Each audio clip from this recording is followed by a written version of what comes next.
Welcome top news today. President Donald Trump and the Republican Party are being forced to put the political muscle into the race for a Pennsylvania House seat that should be theirs for the taking. Leading up to Tuesday's special election, Democrat Conor Lamb is in a strong position to capture the district in the southwestern part of the state, where Trump won by 20 points in 2016 and Democrats didn't even run a candidate in the last two congressional elections. It would be an embarrassing defeat for the president and yet another sign of a weakened GOP heading into the November midterm elections that will decide control of Congress. Republicans should be able to hold a district like this, said Mike Mikus, a Democratic operative who lives in the district but isn't affiliated with Lamb's campaign. But the combination of a strong Democratic candidate with a good message, a very weak Republican candidate, and the prevailing winds working against Republicans is going to spell disaster here for them. The Pennsylvania special election follows significant Democratic wins last year in Virginia, New Jersey and Alabama, and a surge of Democrats who turned out for primaries Tuesday in Texas that demonstrate a motivated base of voters, many driven by antipathy toward Trump. Even if Republican Rick Ciccone, a state legislator, pulls off a victory, it could show Democrats are competitive in places they hadn't been before and force the GOP to spend time and money defending what had been safe congressional seats. House battleworth retirements by Republicans in closely divided districts and Trump's historically low approval ratings, Democrats can reclaim the House of Representatives in the November elections.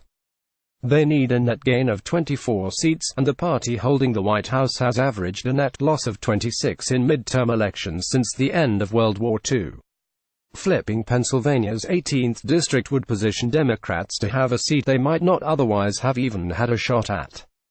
National Republican groups and their allies have spent more than $10 million in TV ads to rescue Ciccone's campaign.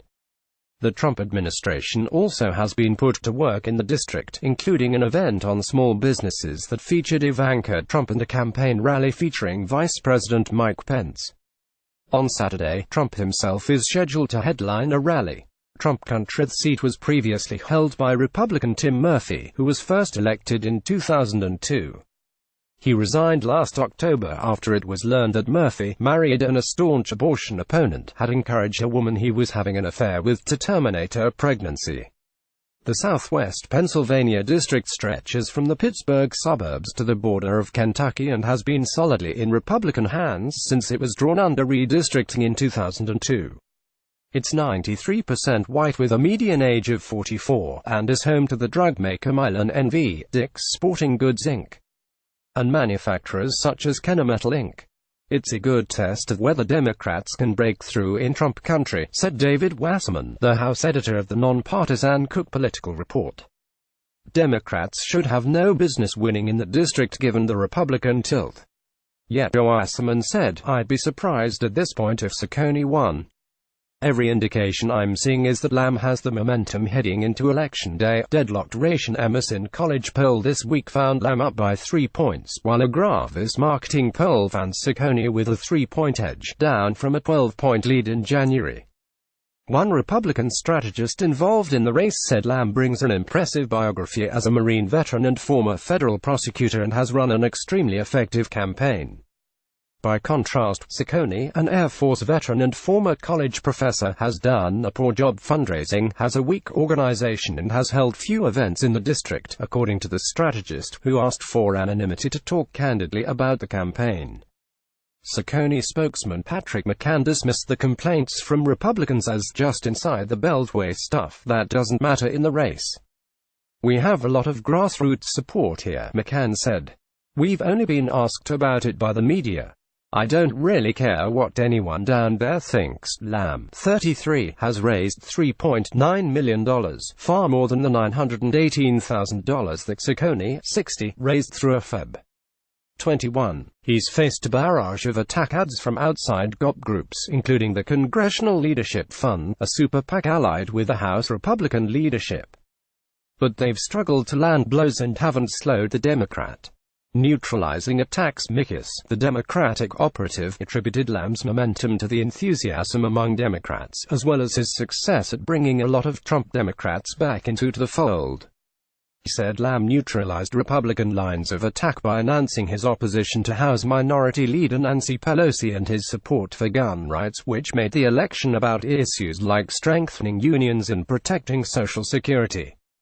He added that the result on Tuesday night would be either a narrow Lamb victory or a really close loss. The story of this race is that candidates and campaigns matter, said Corey Bliss, the executive director of the Congressional Leadership Fund.